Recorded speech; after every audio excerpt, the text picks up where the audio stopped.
Summertime is heating up at Global Voice Broadcasting. Hot music, hot talk, and hot topics. All day, every day, 24/7. You don't want to miss a minute on Global Voice Broadcasting. I highly recommend Ms. Hicks. Her books, her CDs are encouraging. I bought her book, A Hill to Climb. She's a very inspirational speaker. And I look forward to one day being able to work with her. Your power lies within you. Let it loose. Aspiration, inspiration, motivation, edification, determination. These are the keys of life success, brought to you by none other than award-winning author, motivational lecturer, business consultant, and much more as she gets you aimed to your purpose. And now, ladies and gentlemen, young and elder, from Hollywood to the entire world, here is your host of Aim to Purpose, the radio show, Louise Hicks, along with her co-host, yours truly, Kenan Wesley Mason.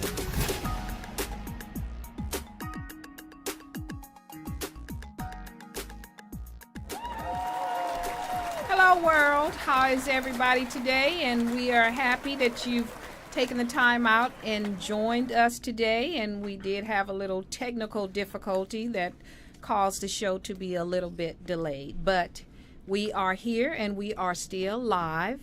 So feel free to call in if you have any questions, because we do have a great show. If you have any comments, the number to call is 1-323-522-5482. And I am your host, Louise Hicks. And I am your co-host, Kenan Mason. And as always, good morning, good afternoon, and good evening to everyone listening and watching Aim to Purpose, the radio show from all over the world. Once again, we apologize for the delay, but we are here live and direct, as this episode or edition today is Life Beyond Bipolar Disorder, How to Live and Thrive with Mental Illness, with our special guest today, Amanda Grieme. Yes, and we are so excited to have Amanda on the show today to talk about this most important subject matter, mental illness and mental health and wellness. But before we get into the show and bring our special guest on, Miss Amanda Grieme, we're going to share with you a little bit about what went on the weekend. And I had a great weekend. I had an interview during the week out of New York on Public Advocate Radio with the radio host, Sally Elcorti, and we had a great show. We talked about the shock treatment of children, something that the American Psychiatric Association is looking forward to embarking upon, shock treating our children. Can you imagine that? A barbaric type of treatment that we thought had gone out years and years ago. But during that show, we found out, or prior to that show, because I'd had a show about it a couple of weeks ago, about 100,000 people are being electroshocked in the United States annually. So Sally and I had a great show. We talked about that. We talked about vaccines, in which, you know, is a very hot topic here in California ever since the law was passed by the legislators here in California, SB 277, as well as being signed by our own Governor Brown. And it appears that parents are being forced now. If you don't vaccinate your children can't go to school. And there, from my knowledge, there have been no studies as to health and wellness of children who aren't vaccinated versus children who have been. And if you've seen the documentary movie directed by Dr. Andrew Wakefield, Vaxxed, From Cover Up to Catastrophe, it has definitely opened up some avenues for a dialogue about vaccinations. It has opened up a huge array of protest, and parents have a right to protest, because who are these people to tell us that we must vaccinate our children, particularly when the reasoning behind it doesn't seem to be holding up with credibility because of all the poison ingredients that are in vaccines, the mercury, the formaldehyde, the aluminum, and all of these things that are damaging to children. So with that being said, Sally and I had a great show, and also the show that we're going to talk about today, and we'll bring Amanda on in a little bit, mental illness, bipolar disorder, and she's going to share with us what bipolar disorder is. And I want to briefly share with you that I had a very trying week because all of you that have been watching the show know that I have a son who has been diagnosed as mentally ill ever since he was diagnosed with a rare bone cancer 21 years ago, and started taking psychiatric drugs as a result. The drug Zoloft. And I've had some very trying challenges this past week with the healthcare industry that is severely broken, and I can attest to that firsthand. So I'm just looking forward to bringing on our special guest so that she can shed some light on our just most important topic, life beyond bipolar disorder, and how to live and thrive with mental illness. And how was your weekend, Ken? My weekend was great, and I can't actually. I like hearing people's different viewpoints or different perceptions on bipolar disorder. So I can't wait to talk about that, because there's been I guess, big debate on whether bipolar disorder can really be diagnosed as that. Many people that have been diagnosed with bipolar aren't really bipolar.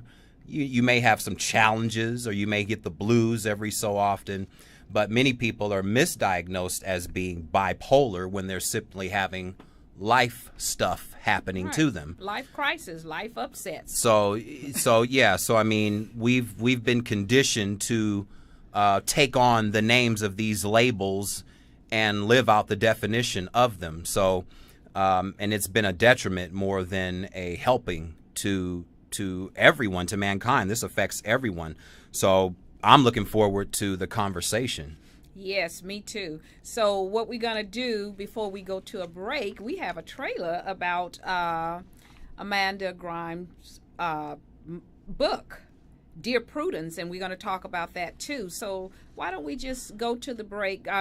Before we go to the break, going into it, let's share this trailer that she has about the book, a video, quickly. Yes, it's Aim to Purpose, the radio show, Life Beyond Bipolar Disorder, How to Live and Thrive with Mental Illness.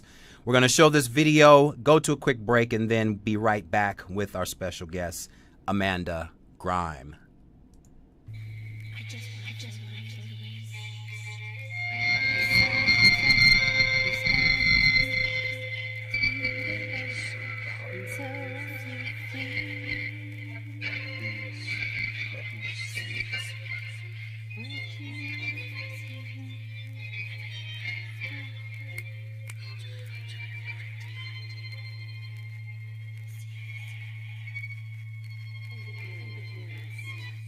Good morning, Key West. Our top story today is a curious turn of events in our Florida Keys that happened last evening when Bahia Honda National Park authorities discovered a woman who almost, quote, swam with the fishes, unquote. According to Sergeant Witherspoon of the Big Pine Key Police Department, she was saved from the ocean's deathly vice by an unnamed man. Officials say that the mystery 25-year-old Rhode Island resident, later discovered to be Anna Gita thanks to records kept by Ranger Tom of the Bahia Honda Rangers Association, was camping at the park when she disappeared into the Atlantic. She was later discovered alive and fully dressed with no visible signs of foul play. She was then rushed to a nearby hospital where, unfortunately, she is still unconscious and in critical condition. Hospital officials are attempting to contact her family members. We will cross our fingers for Miss Gita. Please stay tuned for updates on her condition. For more information about this most bizarre turn of events, please read Dear Prudence by Amanda Grieme.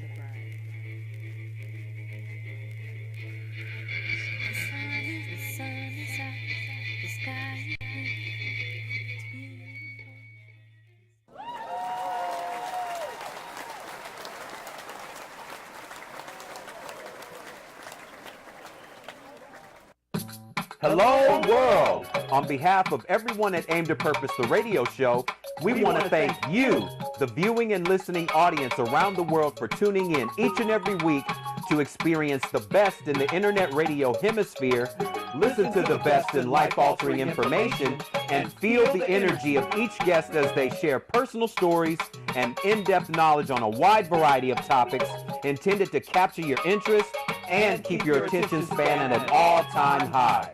Aim to Purpose, the radio show, is about enlightenment, opening the mind to new ideas, and challenging the status quo. It's also about elevation, success, honesty, and universal truth as we enjoy free-flowing conversation in a fun-filled environment. So tell everyone you know to tune in each week and plug into the A2P universe. Your power lies within you, so let it loose. This is Ken and Mason, co-hosts of Aim to Purpose, the radio show.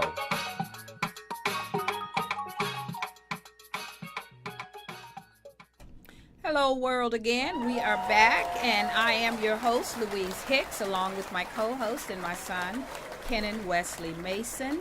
And just quickly, I had mentioned about the interview with Sally Elcorti. If anyone would like to go and listen to that interview, it was on Blog Talk Radio, and there's a link to it. Will be a link to my website, on my website, to that interview about shocking of children and conversation about vaccines, and that is louisehicks.biz, www.louisehicks.biz. And now we're going to go ahead and we're going to introduce our special guest, and we're going to talk about the book. You just saw the trailer video, so let's introduce Amanda Grieme. Yes, Amanda was diagnosed at the age of 20 with rapid cycling bipolar disorder with some sassy schizoaffective delusions tossed in the mix. It was not until her tumble from the living one February, many winters ago, that she was not so gently shown her path to be a mental health awareness advocate and creative empowerment mentor. Today she lives to share how she stayed afloat in this ever-cycling existence and to help others understand they can too. She chose writing and radio as her creative, cathartic medium to help others, provide mentoring, and welcome sharing her stories in a public speaking forum. Her life experience with mental illness, self-medication, and 10 years in education lends listeners, readers, and clients invaluable, empowering, and often quirky life advice. Amanda is the author of Dear Prudence, a published novel, followed by Motherhood Made Me Get Over Myself, a Metamorphosis in 2014, a self-help antidote. Let's please welcome mental health awareness advocate, teacher, author, radio host, Miss Amanda Grieme. Hello, Amanda. Oh, hello, Louise and Kenan. It is such a fabulous. It's my pleasure. I'll just say, I'll put it that way. It's my pleasure to be here with you. What a fantastic introduction! Wow. Oh, thank you. Can I interject? Can I interject for one moment? I can't believe what you were talking about electroconvulsive therapy in children. Yes. I cannot fathom that. I have to listen to that interview. I have experienced it. It is archaic. Yes, and cruel and barbaric. And never ever. Oh, it is barbaric, and it should not. And I repeat, it should not be anywhere near a child. Yeah. I'll just put it there. Yeah. I agree. Shouldn't be anywhere near anybody. That's my perspective on it. But I'm just. Oh, Louise and Ken, you can't. I was in awe. My mouth dropped. I sat here like, are you kidding me? Yes. No.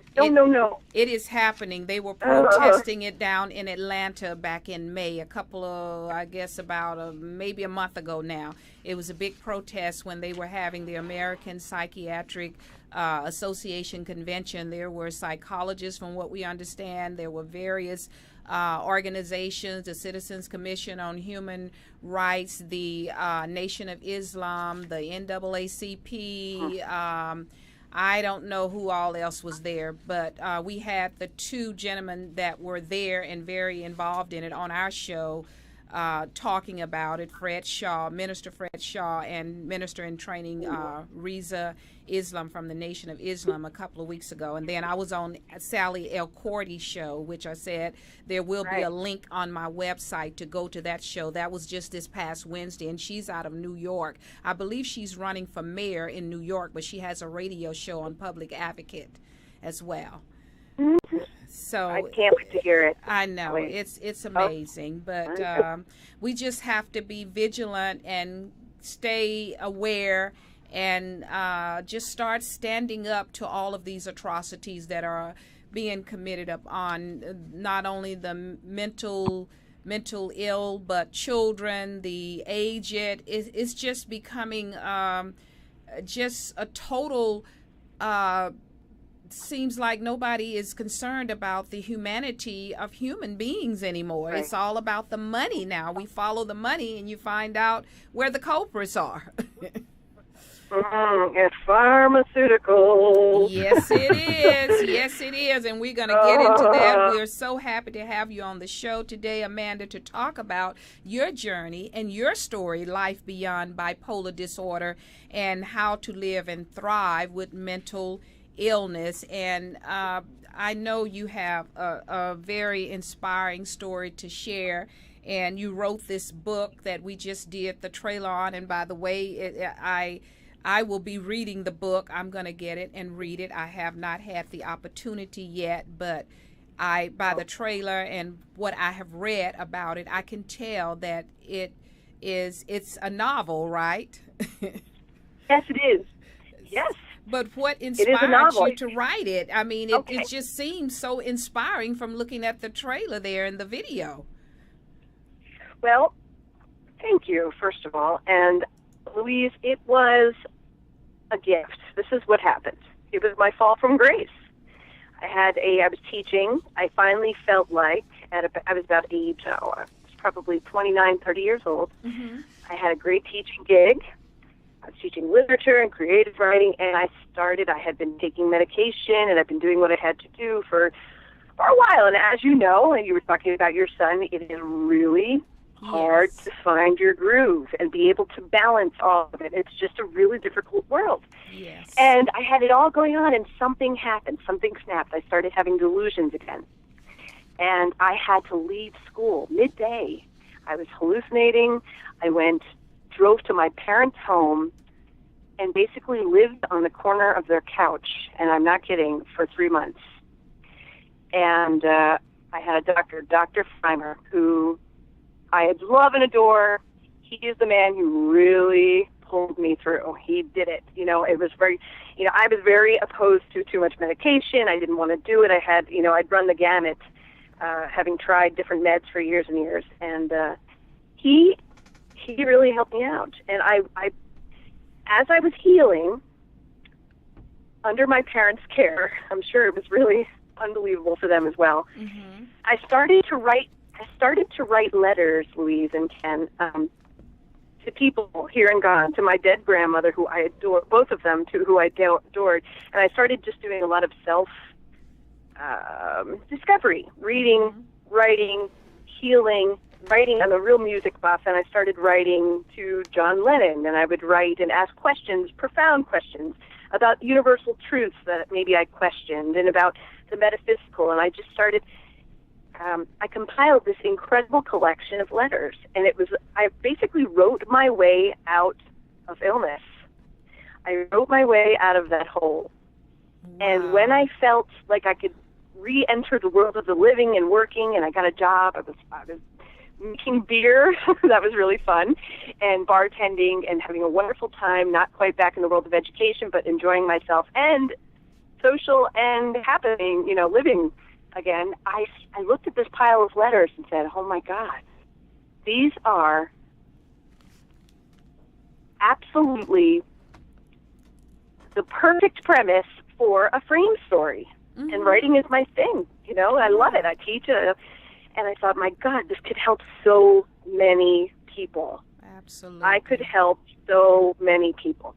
So I took the story, I took the letters, and I crafted a story within a story within a story.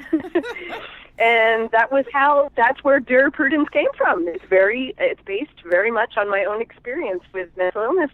And writing letters. Now, that was very therapeutic, it sounds like, too. But tell us, Amanda, what is bipolar? You were labeled bipolar, having bipolar disorder. So tell us what it really is.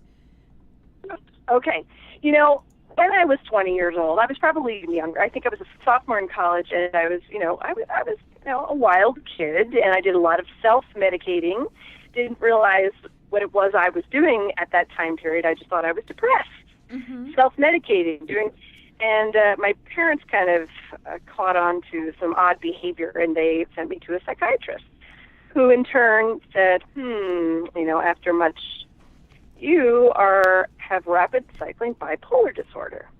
And I said, oh, yeah? What a joke. You know what I mean? I really didn't take it seriously. I said, oh, isn't that manic depression? I mean, don't you label everyone? And, of course, I was very crass and thought, oh, God, here we go.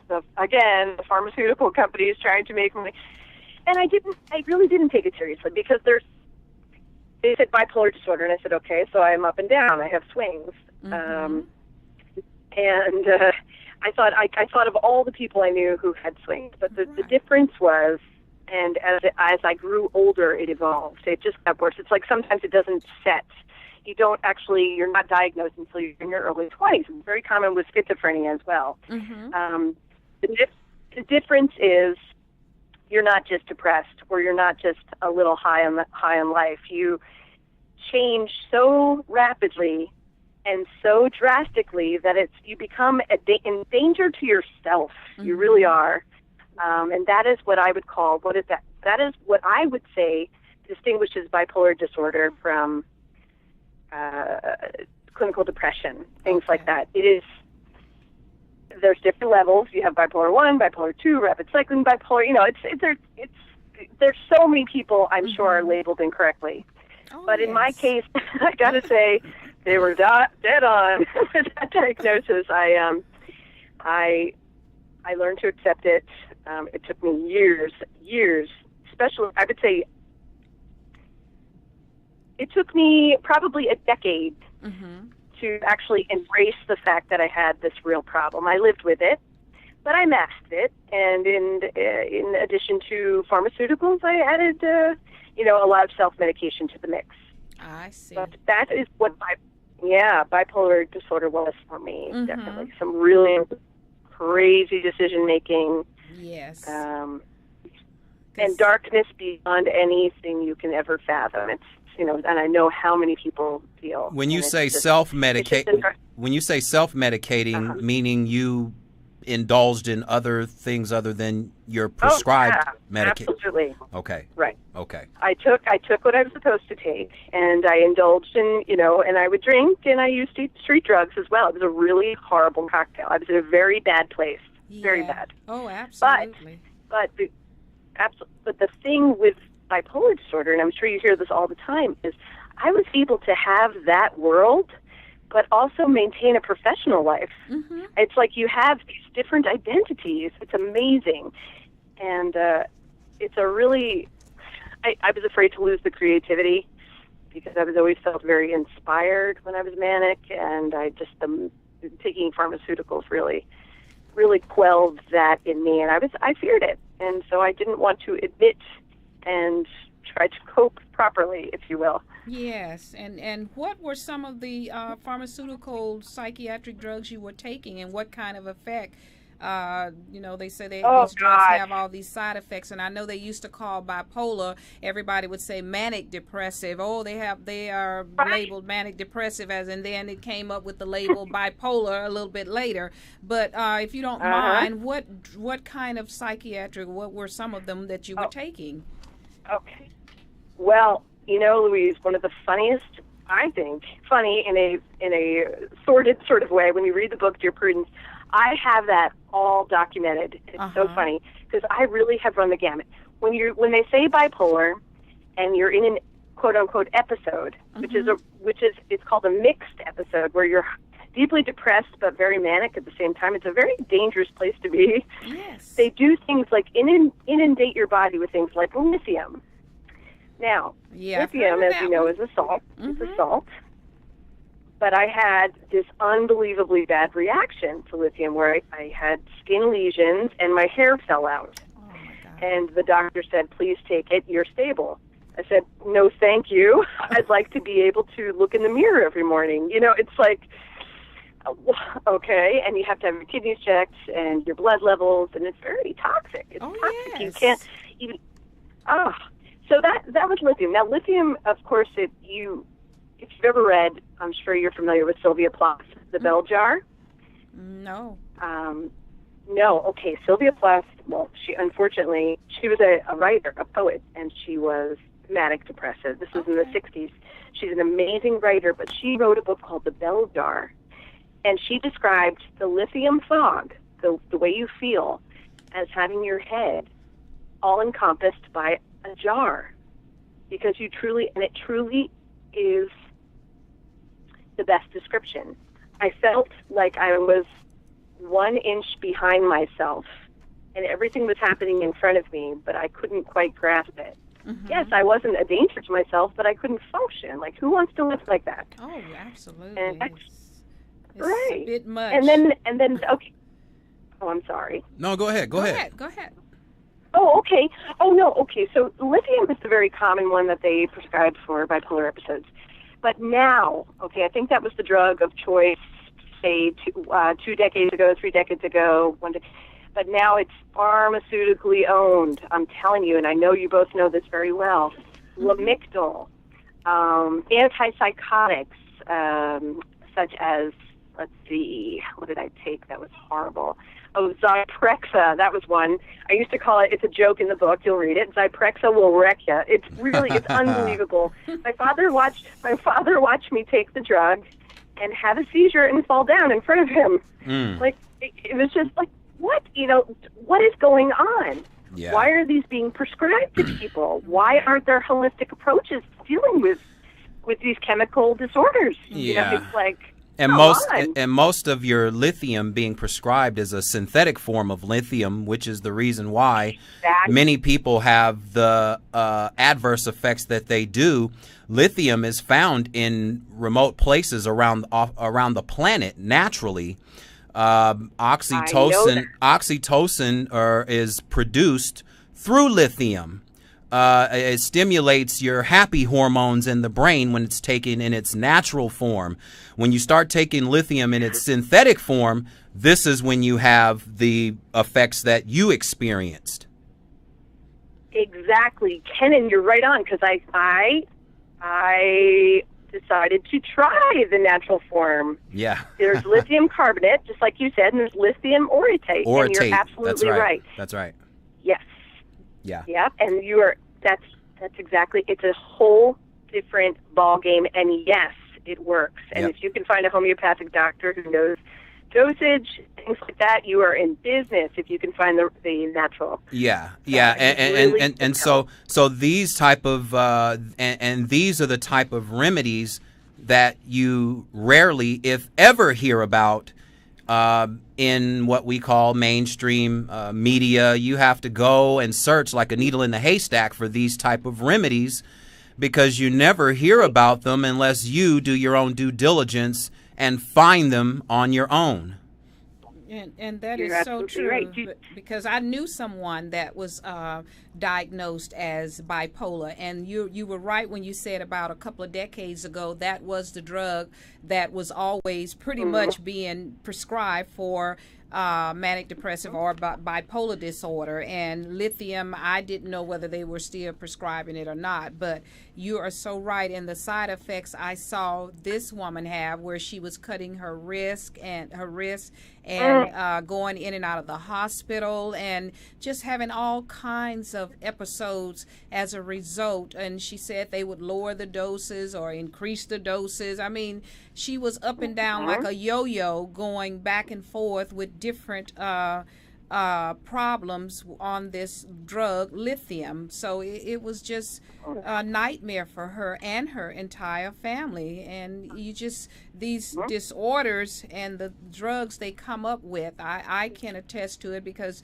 they diagnosed my son as being schizophrenic and put him on all kinds of psychiatric drugs and like you're saying, they're over medicating, and who have they cured as a result or healed? I have heard psychiatrists themselves say we have healed no one. You got it. So that is It's amazing. Go ahead. What were you saying, Amanda? No, you're absolutely right. They're Band-Aids, and they're really lousy Band-Aids. Right. Because, like you're talking about with your poor son, schizophrenia, the psycho meds that they prescribe for schizophrenic delusions. I know that because it's called schizophrenic or schizoaffective disorder. Yes. They are so deleterious to your health. They just have such a profoundly negative effect on your person. That's right. As a whole. It's just unbelievable. And Kenan, I wanted to tell you, it's really interesting that you said it's all about, you have to do your own research. That's exactly what I did. Yeah. I thought, you know what, lithium is salt. I know that. Yep. Okay. Where do I find one that hasn't been made in a Merck or Pfizer or a factory in Ireland and things? Right. So I went to a health food store, and a really fantastic, very elderly gentleman, he was 88 years old, he owned a health food store, he was from Germany, said to me, I asked him about lithium, and he showed me, and he explained, and he asked me about what my mental diagnosis was, and I told him, and he helped me. He said, okay, try it. You have nothing to lose. And he was so kind. That's right. And he helped me through it, and it did. It really worked. Well, I mean, during that time. Yeah, and like you say the same thing that many people say about when they are prescribed the medications, they seem to not work. They appear to have many adverse effects. They're not doing what the doctor says that they're supposed to do. They're actually adding to your depression. You think you're depressed now, start taking those medications. It's you know what I like to call them, true. Louise and Ken? I call them little blue and pink imagination flayers. That's right. It is so true, because my son was 14 when he was diagnosed with cancer, rare bone cancer called osteogenic sarcoma, and he was put on Zoloft, I believe, when he was 15, and we're talking 1995, 96. At the time, I knew very little, practically nothing much about psychiatric drugs and mental illness and health and all of that. But over these past 21 years since his diagnosis, I have learned a vast amount of information because I did just that. I started researching to help my son. And once your loved one becomes an adult, it is almost impossible to help them unless you get conservatorship, and which is what I got last year. And it's difficult to get that because this system, from what I have experienced firsthand, appear to want to keep your loved ones on these drugs because that's how they make their living. And it's like they don't want them to heal and be healthy, because the drugs, that's the first thing many psychiatrists will pop in your face is a pill. Yeah. And that's sad, without even trying to find out the root cause of why you're upset. Who wouldn't be upset if you're 14 years old, a very vibrant person, and here you are diagnosed? And now, how did you were explaining about your situation, Amanda, and it was things in your bio and how you decided to just start researching on your own, because how did you really feel? Did you feel really bad taking these drugs? Yeah, I thought this is not quality of life. They are feeding me and so many others. They're feeding drugs. You watch the representatives at the doctor's office. They come in, you get samples. They try, oh, let me try you on this one. This is a new one. This is a, here, let me, and as soon as you have a side effect from that, they treat the side effect with another drug. So before you know it, you're taking 6 drugs then 7 drugs. And you become a psychiatric guinea pig. Yeah. And it is a disgrace to humanity. It is inhumane. It is not the way it should be. And I say that very proudly, and I'm very, very adamant that you can live without the medicine. You can do it. I mean, some, you can. I don't mean stop taking your medicine. You can no, you live don't, with because no you medicine. can't go You do the cold research. turkey. You take the vitamins. You can cope. There's other ways. And I like what you can do said about you become a psychiatric guinea pig. So how you said this doctor helped you, and are you on any psychiatric medications now, may I ask? Absolutely. I have whittled myself down to 40 milligrams of Prozac a day for the last 3 years. That's all I take, in addition to B vitamins, folic acid, and healthy diet. I did it all through diet, and it works, and I feel great. And I'm a mother, and that's my second book. It made me get over myself. My focus is on my child, and it's just remarkable how much better I'm doing without all of the medicine. Yeah. And how many were you on? And now you're down to the 1 and the vitamins and so forth. How many were you on before? Before I was on a handful. I was taking Lamictal, I was taking Seroquel, I was taking Prozac. I've been on that one straight through since I was 20 years old in different dosages. I was taking, what else? I'm trying to think. Oh, there's so many. Xanax if you have an anxiety attack. The ones that you hear, they're popped like candy, right? Just drugs on top of drugs. I was on a cocktail of probably 6 drugs for a long time. And the day that I found out I was pregnant for my daughter, who is now 5, the day I found out, I said to my doctor, I'm done. I will not take this. I'm not going to take this. I'm going to do everything and anything I can. And that is when I experienced, much to my chagrin, electroconvulsive therapy. And it makes me so angry to hear that this is being prescribed to anyone, especially children, anymore, because it is like you said, it is barbaric. It is. And I did that because I thought it was the proper thing to do to get off of the medication in early pregnancy. And it was not. I stopped. I did a very, very few treatments. It was awful. It makes you... I have memory loss from that time period of my life. Really? I've heard that from when we did the the show. So do you still have that memory loss? Do you still have that memory loss as a result of that electroshock? Wow. Gone.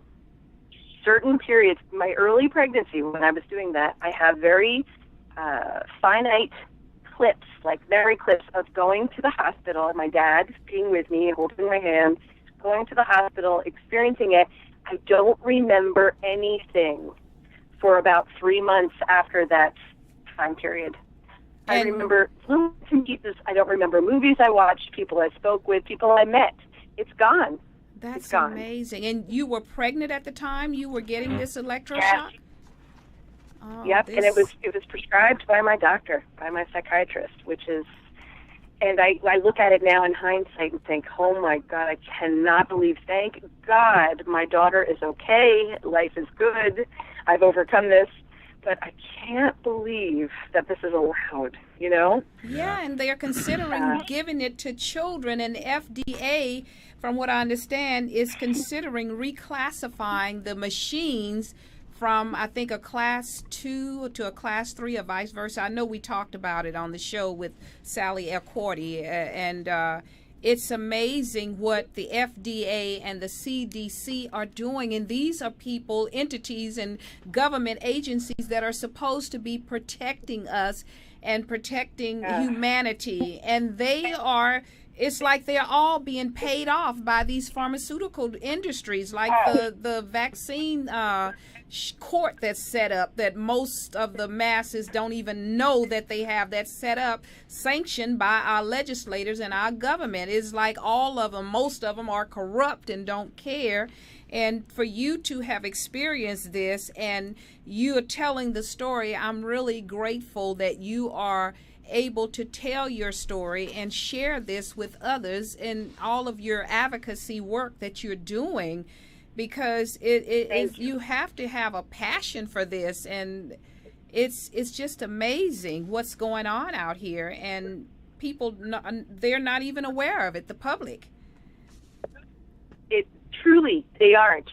There's such a brought up something so important, and that is that this is all happening, and we're supposed to be protected by the FDA, et cetera, et cetera, et cetera. But it's just money, money, money, money. It's all big group. That was a song by the OJs, this group called the OJs, and that's what they are saying in that song, money, money, money, money. And that's what they are in tune to. All this money they're getting. It's just amazing how much money they're making, and the people that are being bought at our expense as human beings, and it's mind-boggling. But I can say that the public is waking up. The public, more people are becoming aware because of people like you, shows like this, shows like Sally Elcordy's show, and people that were protesting down in Atlanta, Georgia, about a month ago or so, when they were having this American Psychiatric Convention. But you talked about I know the book is very amazing and interesting, and even though it's a novel and fiction, it does border right on some of the true life issues that people encounter that have emotional upsets or mental illness. Is that correct? It is. The letters themselves are not fictitious because they were true life. I wrote those as me writing away a catharsis writing experiment out of mental illness. Mm-hmm. So those letters, I crafted the fiction story around it. And the letters are so telling because they show it from, for lack of a better description, the horse's mouth. Mm-hmm. They show my fall from grace and crawling back out from the inside out. And that's what I thought would be so helpful to people, because they could say, ooh, because then you could feel it, and you could use the five senses. You could really feel what it feels like to be there. Mm-hmm. And if they are there in that moment, if they know someone who is there, if they're a parent like you, Louise, who has a child who you watch struggle, yes, then they would be able to empathize. And that's what it's all about. We need empathy here. Okay? Yes. People, it's like you said, it's the stigma of mental illness mm-hmm. still exists. Oh, yes, it does. But now it's out in the open, though, right? Like, we're talking about it, and this is great, but it's still there. It needs to be knocked down and taken care of holistically. You've got to think through the heart and not through the pocketbook, And you're right about that, because now we have doctors, like you mentioned, your doctor, and we know there are, well, I don't know whether you've heard, but from what I've been hearing and reading, and I know this has been going on quite some time, there are a lot of holistic type doctors who are supposedly, quote unquote, dying mysteriously or committing suicide and so forth. I understand there's been about 50 within the last 12 months, these holistic doctors who are supposedly dying or committing suicide, disappearing. And why? How do you think that? And some of them are, I believe, medical doctors, men and women of various ethnicities as well. So you have a doctor, you said, that was very instrumental in assisting you. Is that doctor, MD, psychiatrist? I know psychiatrists are MDs, but what specialty is that doctor? he is an MD. He's a psychiatrist. He actually lives out in Salt Lake, City, Utah now, and he is what set him apart from the rest. And I used to, I always joke with him. I should have him listen. He needs to listen to our interview to make him feel great. He's a super guy. What set him apart from the rest is he was also a pianist. Oh. And I swear to you, I don't know why, mom and son, but his passion for music, there was this softness about him, although he was a very smart Yale clinical psychiatrist. He was the real deal. Right. There was this softness about him, and he listened to me. He prescribed the drugs. He did what all the doctors do, but he listened when I said to him, wait a minute, this is counterintuitive to me. It doesn't make sense for me to take this ridiculous drug. It doesn't make me feel better. It makes me feel like garbage. And he listened, and he said, okay, start writing. Do you keep a journal? Of course I keep a journal. I'm a writer. Blah, blah, blah. But he started to work with me holistically. I took the drugs. I went for the ECT. He was trying to do what he was supposed to do as a psychiatrist. But what really worked and what he agreed with, he couldn't prescribe holistic medicine, but he could say, go for it, Amanda, if it helps. And that's what we need, more doctors like that, because it sounds like this is a doctor that really wanted you to get to the root cause of why you were feeling the way you were feeling and how you got to that point. Right. He said for him, his release, his catharsis in life is music. He goes home, he had a bad day, he plays the piano for 3 hours, and he feels fine before he goes to bed. And he said, everybody's got to have an outlet, and it's just, he was such a good guy, such a good man, I shouldn't say past tense. Right. I haven't, you're right, and that is so imperative. It's very imperative. It should be an integral part of, it should be an integral part of medicine, the medical world, and it's turned into a mush racket. It's craziness. It's like in the allopathic medical profession, it's not designed for them to take time out to discuss anything with you of any substance or to go through anything in a thorough type manner. The thing is to read or have them tell you your symptoms. Based on what you tell them, they automatically know what to prescribe for you, and you have your prescription for your drugs. You mentioned writing, and you said you wrote a letter, or you wrote some writings with John Lennon in mind, correct? I did. John, well, I'm a big, obviously, from the Dear Prudence title and from the White Album, The Beatles. I love the Beatles. And I stole the title. I put it in quotes. I'm thanking them because the reason it's called Dear Prudence is because, of course, the book story was crafted around letters.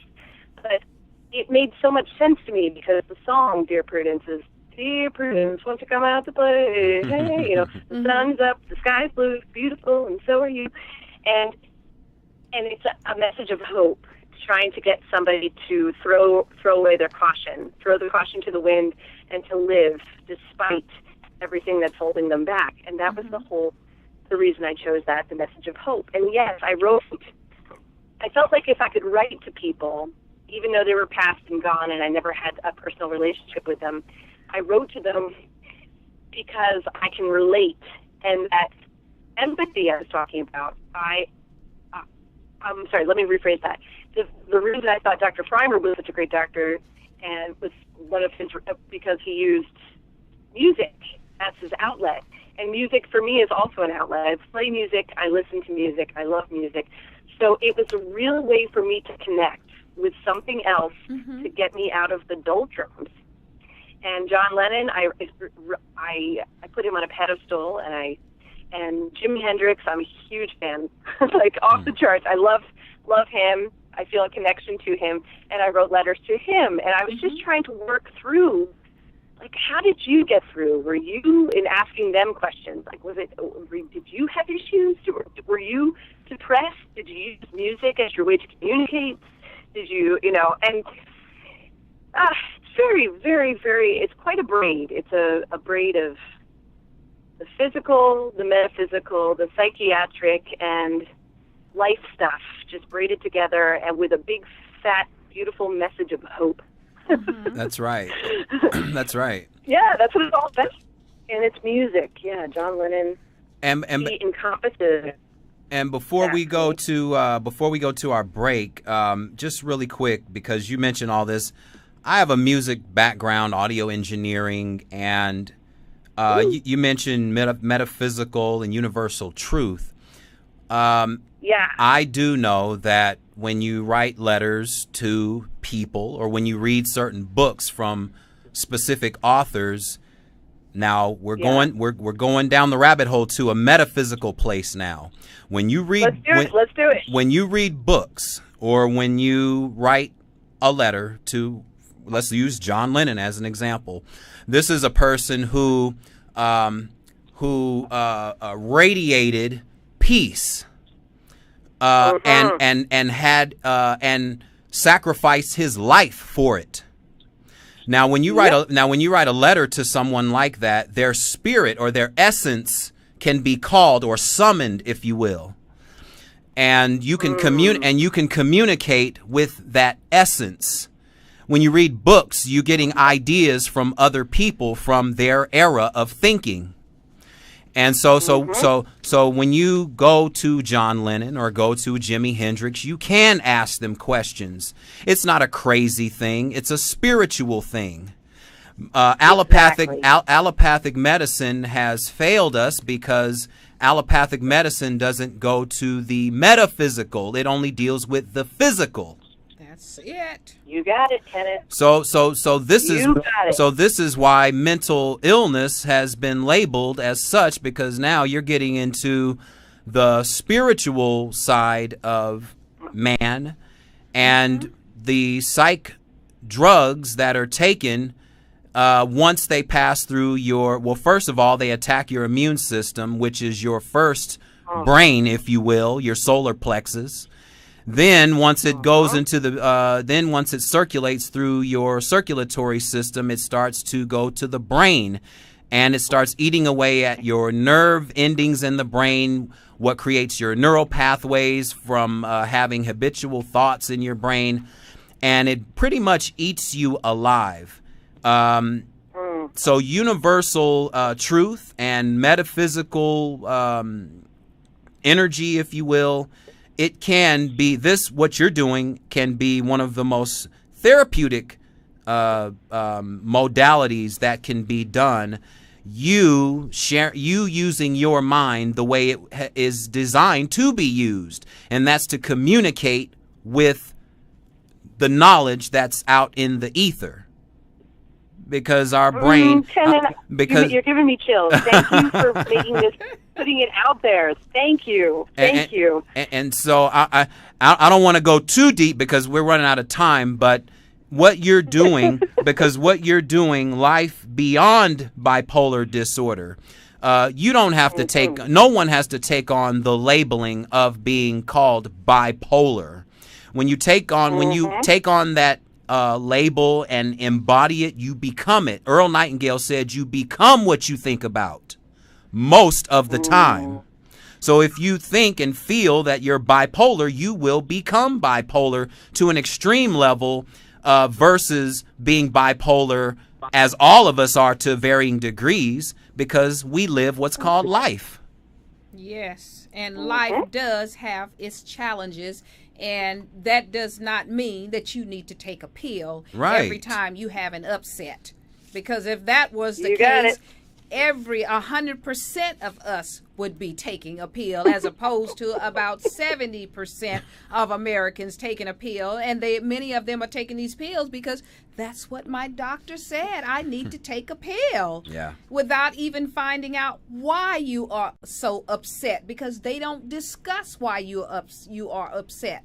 That one-on-one that you can sit down and share your thoughts with. And I quickly give you an example. When my son was sick, my daughter was taking my jewelry. She was only 6 years old, taking my jewelry to school and going to a Christian school, and quickly her school now, the teachers are diagnosing her as ADHD, attention deficit hyperactivity disorder, and wanted me to put her on Ritalin. And I told her no. I have a background in social work, so I said no. My daughter is not going on candy cocaine, Ritalin. I had done my research, and lo and behold, I took my daughter to a pediatrician and explained everything to her that I had already explained to the school.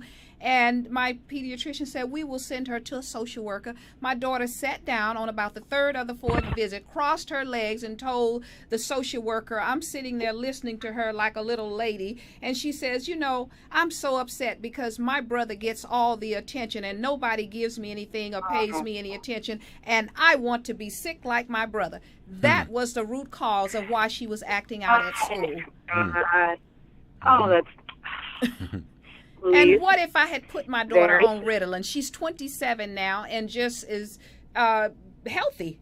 She's not having all these issues of that you see these kids that are walking around like zombies that are on Ritalin and all these drugs because nobody took the time to find out what is wrong with them. So with that being said, we're going to take a quick break, and we wanted to come back in and touched on some of what I wanted to ask you. The final couple of questions was about spirituality and how that helped you, and I had another question about the book in which you touched on about the hope and so forth. So let's take a quick break, and we'll come back, and we'll have a few minutes left to wrap it up. Wonderful. This edition of Aim to Purpose, the radio show, is brought to you by L. Hicks Consulting Services. When you want the best in business coaching, life coaching, or perhaps your organization, business, or company is in need of a dynamic speaker for an upcoming workshop or seminar, contact Louise Hicks for L. Hicks Consulting Services at 1-562-310-1495. From anywhere around the world, that's 1-562-310-1495. For more information about Louise Hicks and her consulting services, visit her website at www.louisehicks.biz. Again, that's www.louisehicks.biz. Or call 1-562-310-1495. L. Hicks Consulting Services, where professionalism is top priority.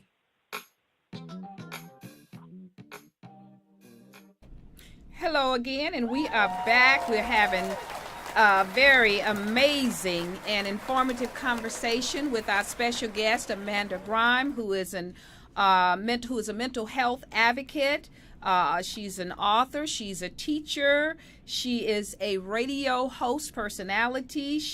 We are talking about life beyond bipolar disorder and how to live and thrive with mental illness. And just prior to the break, we were talking about the message of hope and spirituality, and I just kind of wanted to, I know you've touched on it already, but I wanted to ask a question. I know writing was very therapeutic for me when my son was going through his illness, and it helped me a lot. I was already a spiritual person, but it really enhanced my spirituality. So I just wanted to know, how did that impact you spiritually?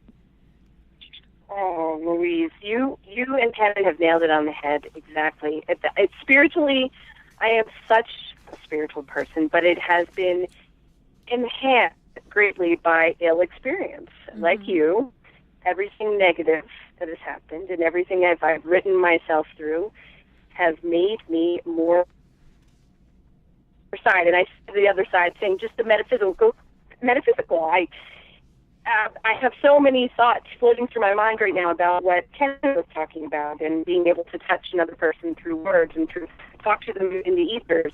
I believe that, and that is the essence of my spirituality. I am 100% in touch with the 1 inch above my reality, and that we are all God. Mm-hmm. We are all purpose. We are all purposeful beings. We are it. We're all the same. And the sooner that you can understand that, the sooner that you can make that a tangible element in your life, the better you will feel and the more you will heal.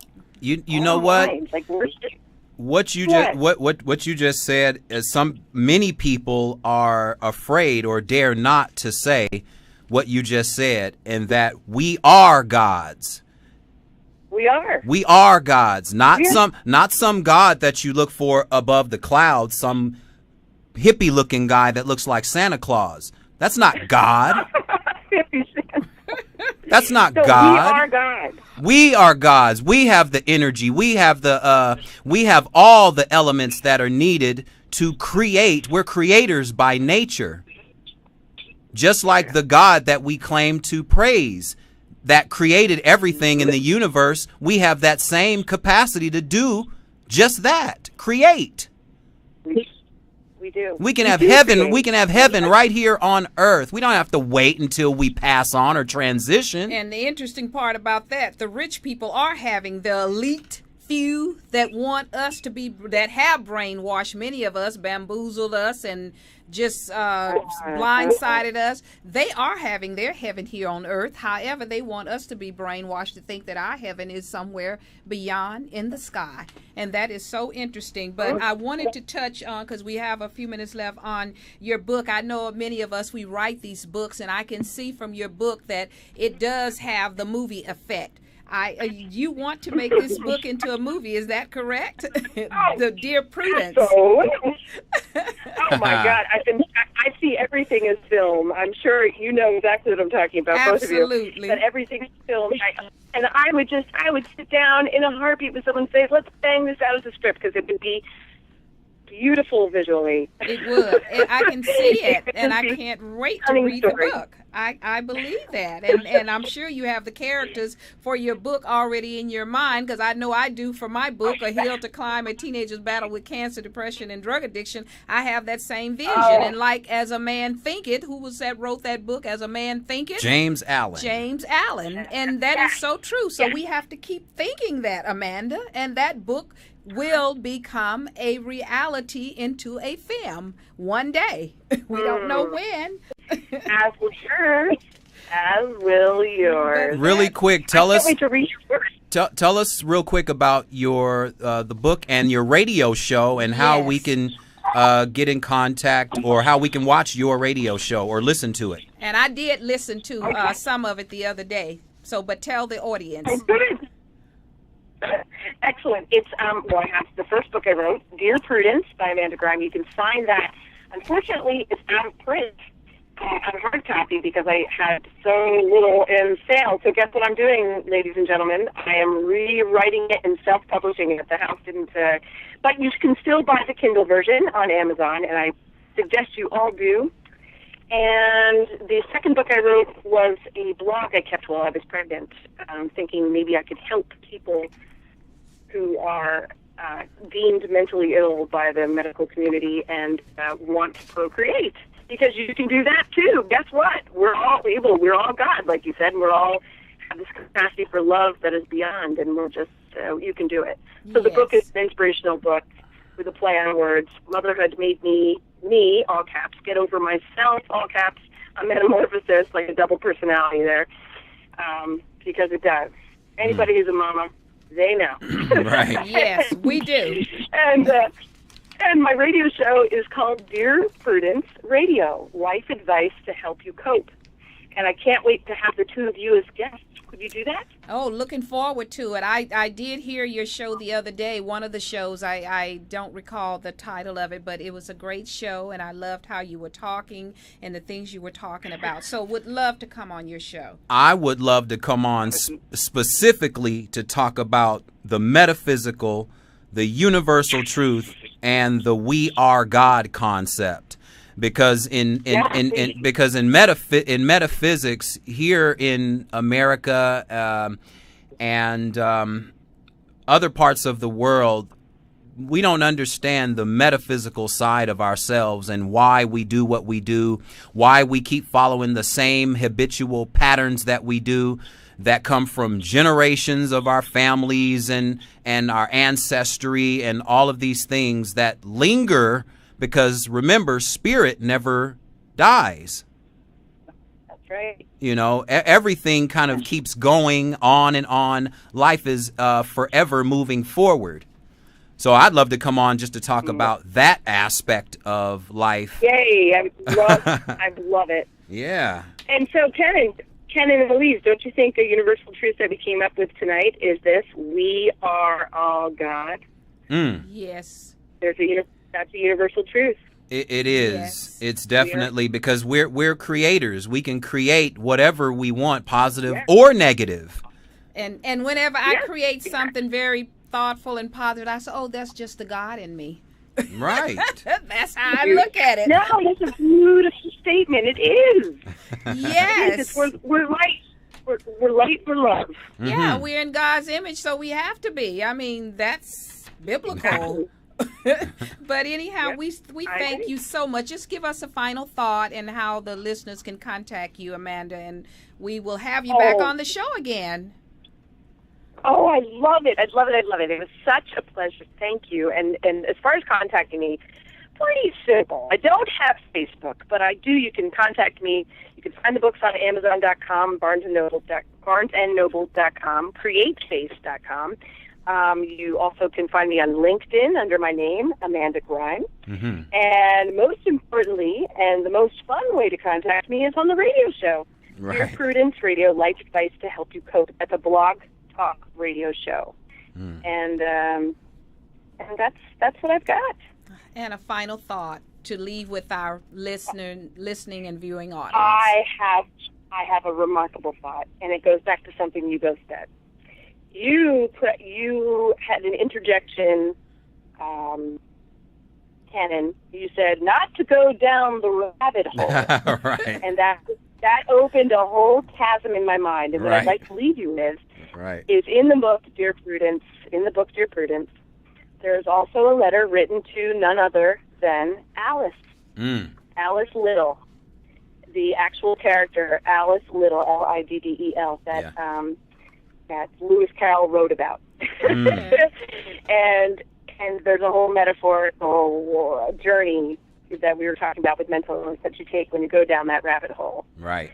And I think I want everybody to jump into their own rabbit hole and reach in and see what's going on. It's important. Absolutely. And we thank you so much for being our special guest today, Amanda Grieme. And we just would love to have you back. You've been very informative, and we look forward to you coming back. Thanks again. I can't wait. Thank you. You have a wonderful evening, and I'll talk to you very soon. Thank you. And as always, bye-bye. As always, we always like to share with our audience as we leave you until next week. Your power lies within you. Let it loose.